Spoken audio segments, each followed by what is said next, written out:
Howdy. So I got some of my results back from the function health testing, Dr. Mark Hyman's group, my favorite medical doctor out there who knows his stuff, and he's very holistic and he promotes looking at the whole person.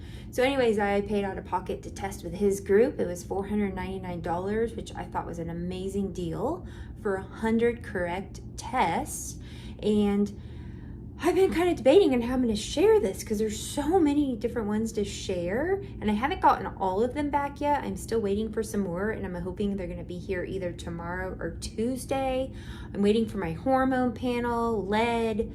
I'm also waiting for autoimmune inflammation in my body, how many healthy fats I have in my body compared to bad fats. So hopefully those will come in soon. I think I might do this in phases. So I think the first one I'm going to share today is my glucose, insulin, and liver. Okay. Now the last time I tested was 1.5 years ago. And when I did test, my A1C was 4.6. It was super low. Okay. So that tests for diabetes. Although you can have normal A1C and still be on your way to insulin resistance. So you always have to test fasting insulin, and regular doctors won't do this. You know, if you have a good doctor, you can request it or they will do it, but usually they won't. So that's why I went with Dr. Hyman's group, because I want to get the proper testing. So anyways, let's take a look at what mine is now. Now I'm a little concerned. It's still really good, but compared to only 1.5 years ago, my A1C went from 4.6 to 5.1. So to me, that's a little bit too much of an increase. My insulin, or showing insulin resistance, also about 1.5 years ago was a 3, and now it's a 4.5. So I'm like, oh, if that increases anymore, this is not going to be good. Dr. Hyman says that most optimal for insulin should be 2 to 5. So I'm already at 4.5. The medical ranges go all the way up to 18, but I go for optimal health, not medical ranges. And anyways, and then my glucose, my fasting glucose was 76. So that one was really, really good. So let's take a look here.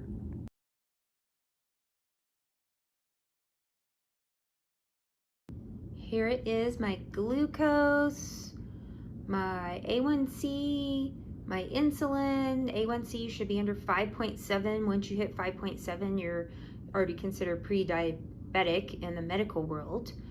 And like I said, I really prefer that insulin to be more like a 3. I want to get that back down.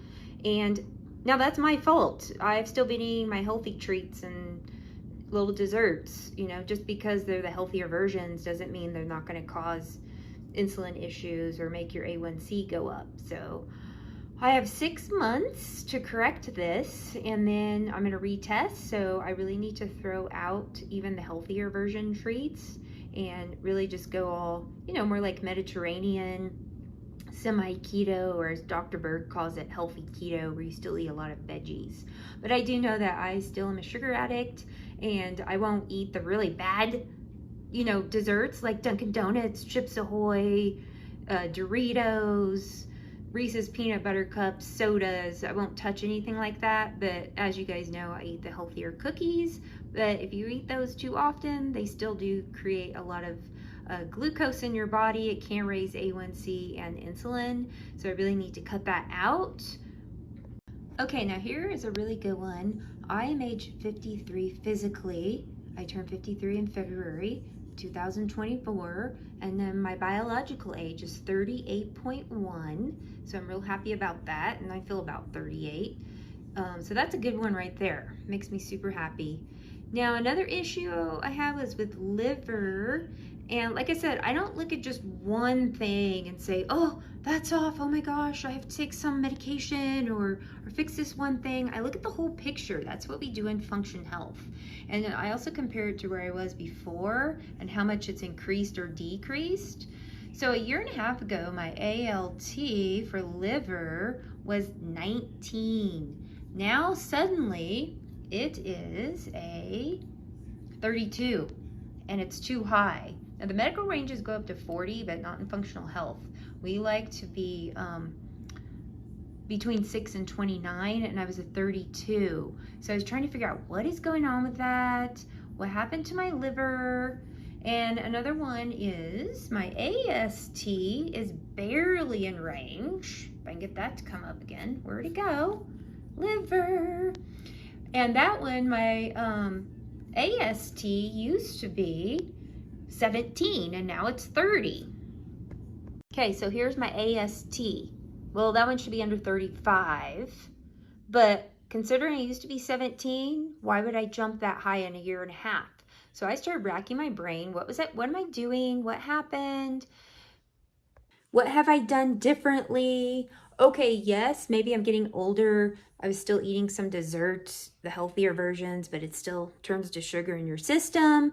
But I was also drinking this drink. I'm not going to name the company or say what, but it did have some Garcinia cambogia in it. And I was drinking it more for hormones, glucose balance, and so I could start fasting again before working out. It really kind of helped with that and helped me transition. But I was drinking it almost every day. And then I looked on PubMed. Garcinia cambogia can elevate liver enzymes in some people and even cause liver damage. So I went off of that. That was concerning to me.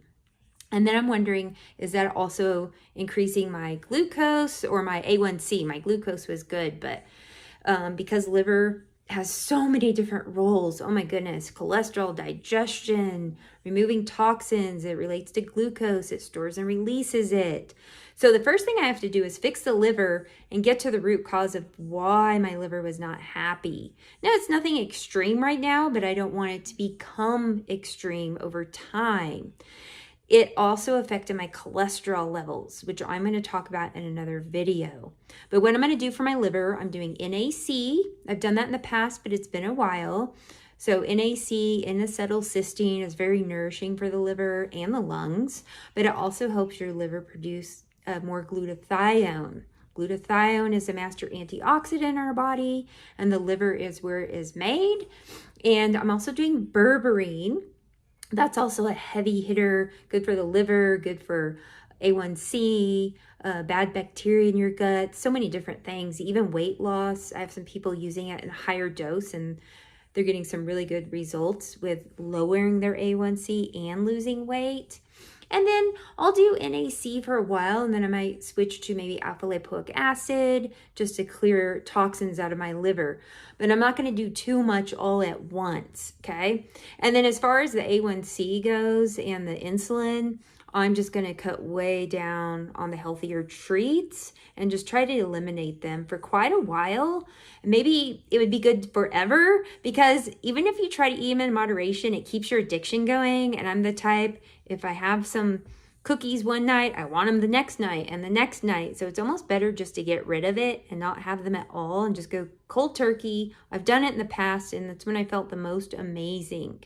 Okay. So anyways, I'll do another video on my cholesterol and heart. That was one that was very concerning to me, but I also have it figured out. There's some really good numbers on there too. But anyways, I'll share that in another video.